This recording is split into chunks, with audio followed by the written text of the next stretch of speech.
Hello, 20 days mini blog চ্যালেঞ্জে আজকে day 10, আজকে 15 অগস্ট, স্বাধীনতা দিবস। সবাইকে জানাই হ্যাপি ইন্ডিপেন্ডেন্স ডে। আর আজকে আরেকটা বিশেষ দিন, সেটা হলো গোলুর আজকে 10 মাসের ভ্যাকসিন আছে, যেটা প্রত্যেক 3 মাস 10 মাস এরকম থাকে না ওইগুলো। তো আজকে ওকে 4টে ইঞ্জেকশান দেওয়া হবে। আমি ঘর থেকে ভেবে গিয়েছিলাম 3টে ইঞ্জেকশান দেওয়া হবে। তো সেই জন্য বেরিয়ে পড়েছি আমরা, ফাইল টাইল নিয়ে সব কিছু নিয়ে। আমাদের পাশেই, বেশিক্ষণ নয়, 2 মিনিট রাস্তা হয়তো। তো যিনি আমাদের বাড়িতে এসেছিলেন সার্ভে করতে, উনি বলেছিলেন যে 15 অগস্টে দেওয়া হবে, ছুটি নেই, তো আপনি চলে আসবেন নি। সেই জন্য সেই মতো আমরা চলে এসেছি। যেহেতু আজকে পতাকা উত্তোলন হবে, হেলথ সেন্টারও হচ্ছে, সেই জন্য কোনো একটা পার্টি অফিসে দেওয়া হয়েছিল ইঞ্জেকশানটা। গোলু তো বেশ সাহস করে নিয়েছে ইঞ্জেকশানটা। আর এটা ছিল পেনলেস ভ্যাকসিন, যেহেতু 4টে ইঞ্জেকশান দেওয়া হয়েছে সেজন্য ব্যথা হবে, তো পেনলেস ভ্যাকসিনই দেওয়া হয়েছে ওকে। তো ওখান থেকে প্যারাসিটামল দেওয়া হয়েছিল, তো একটার 4 ভাগ করে 4বার খাওয়াতে বলেছিল, দিনে 2 টাইম খাওয়াতে। তো ওটা আমি রেডি করে নিয়েছি। আর যেহেতু লেট হয়ে গেছে, ওকে আমি 11টার সময় একবার ঘুম পাড়াই, কিন্তু ওকে ভাবছি স্নান করিয়ে একদম ওষুধ খাইয়ে ঘুম পাড়াবো। 12টা বেজেই গেছে, তো সেরকম ওকে আমি খাইয়ে ঘুম পাড়িয়ে দিচ্ছি একবার। তো ও উঠবে আবার 1টার দিক করে, তখন একবার ওকে ভাত খাইয়ে দেবো। তারপরে আবার 3টের দিক করে সেরেল্যাক্স খাইয়ে ওকে ঘুম পাড়াবো। সেই মতো ওকে আমি ঘুম পাড়িয়ে দিচ্ছি এখন।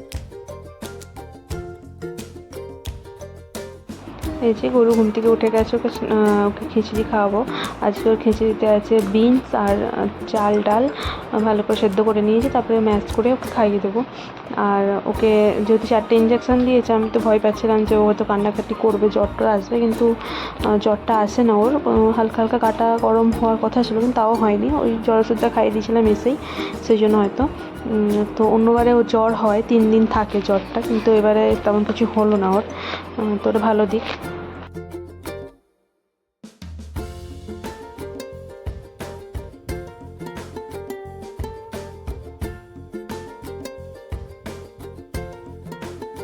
এ তো খাবার দেখেই পালিয়ে যাচ্ছে, খাবে না। তা ওকে খাইয়ে দিই, যেহেতু সকাল থেকে শুধু একবারই খেয়েছে, সলিড বলতে একবারই খেয়েছে। তারপরে কিছু ক্লিপস নিয়ে একদম সন্ধ্যাবেলার দিকে ভাবছি একটু বিরিয়ানি বানাবো।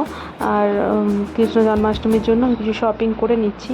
তো ফ্লিপকার্ট থেকে অর্ডার করেছিলাম 9 মিনিটসে যেটা চলে আসছে, এটা নিরামিষ কিছু হলদি লঙ্কা গুঁড়ো এগুলো লাগতো, সেগুলো আর ঘিটি। আর এগুলো যে ঠাকুরকে ভোগ দেবো ভাজার জন্য, সেটাও নিয়ে এসেছি। আর এই যে সুজি টুজি এগুলো, ময়দা টয়দা ওগুলো সব নিরামিষ কিনেছি, যে ঠাকুরের ভোগে রান্নার জন্য। আর ওই একটা বাসমতি চালের প্যাকেট আর বিরিয়ানি মশলা কিনেছিলাম এর জন্য, বিরিয়ানির জন্য। তো বিরিয়ানির সমস্ত প্রিপারেশন হয়ে গেছে, পেঁয়াজ ভাজতে দিয়েছি, মাংসটাও ম্যারিনেট করব। টমেটো পেঁয়াজ টমেটো আর দই দিয়ে দিয়েছি, তারপরে এতে পুদিনা পাতা আর ধনে পাতা ধুতে রেখেছি, আর পেঁয়াজ আদা রসুন বেটে নিয়েছি। ওটা মাখিয়ে একটু 1 ঘন্টার মতো কি 1 ঘন্টার মতো রেস্ট করতে দেবো। তারপরে চাল সেদ্ধ করে একসাথে কষিয়ে দিয়ে দেবো। এই যে বিরিয়ানি মশলা আর চালটা রেখে দিয়েছি।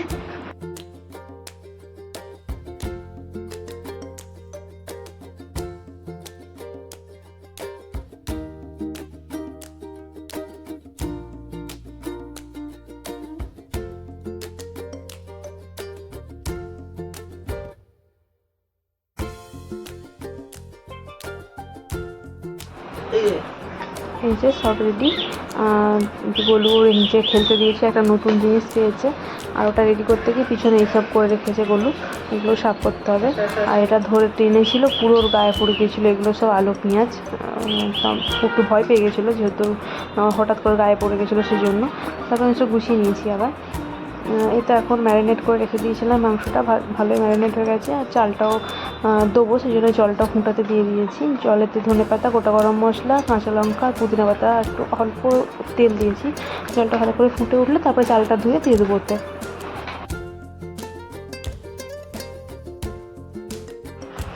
এই তো চালটা ধুয়ে রেডি করে রেখেছি, জলটা ফুটে এসেছে, আমি চালটা দিয়ে দেবো। আর এদিকে আমি মাংসটাকেও কষাতে বসিয়ে দিয়েছি। মাংসটা ওই 80% মতো হবে কুক, তারপরে আমি ওতে লেয়ারিংয়ে দিয়ে দেবো। কিন্তু লেয়ারিংয়েও যেহেতু 1 ঘন্টা আমি স্টিমে রাখবো আবার, সেই জন্য।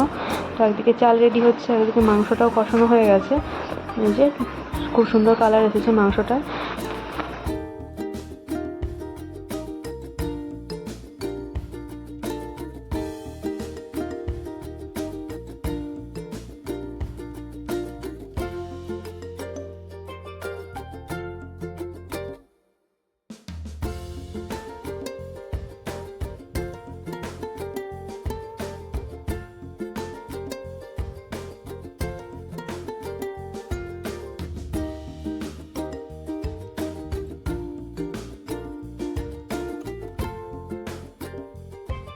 মাংসর জন্য আমি আলুটা আলাদা ভেজে রেখেছিলাম সাইডে, তো ওটাও এখন দিয়ে দিলাম। বিরিয়ানির আলুটা একটু ভালোভাবে সেদ্ধ হবে, একটু ওতেও মশলাটার মানে ভেতরে ফ্লেভার আসবে, সেই জন্য।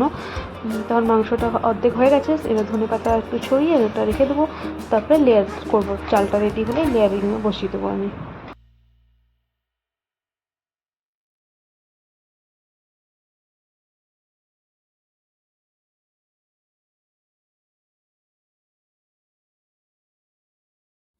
এটা হাঁড়িতে যেহেতু আমি চালটা সেদ্ধ করতে বসেছিলাম, যেভাবে আমি ফ্যান ঝাড়াই সেভাবে ফ্যান ঝাড়িয়ে নিয়েছি। আর চালটা খুব সুন্দর সেদ্ধ হয়েছে, পারফেক্ট হয়েছে, মানে 80%-এর মতো হয়েছে। আমি এখনও 1 ঘন্টার মতো স্টিমে বসাবো, তো ওতে হয়ে যাবে, মাংসও হয়ে যাবে আর এটাও হয়ে যাবে, চালটাও। এই তো ভাত দিয়েছি, তারপরে ধনেপাতা, তারপর একটু মাংস, আবার চাল ভাত দেবো। এইভাবে দুবার লেয়ার করবো, বেশি করবো না, অল্প করেই করছি যেহেতু, সেই জন্য দুজনের জন্যই বানাচ্ছি আমি শুধু।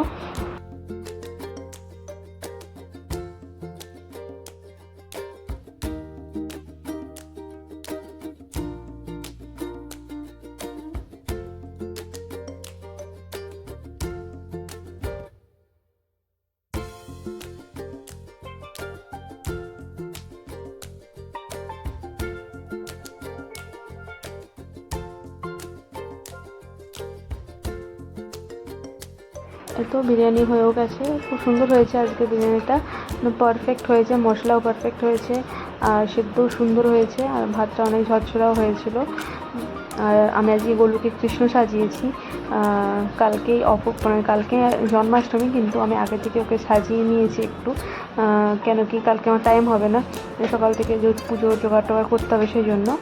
আর ও তো এসব পড়ে খুব বিরক্ত হচ্ছিলো ওর, কিন্তু তারপরে যখন ওর পাপা এসব এসে গিয়েছিলো তখন ও অনেক খুশি হয়েছিল।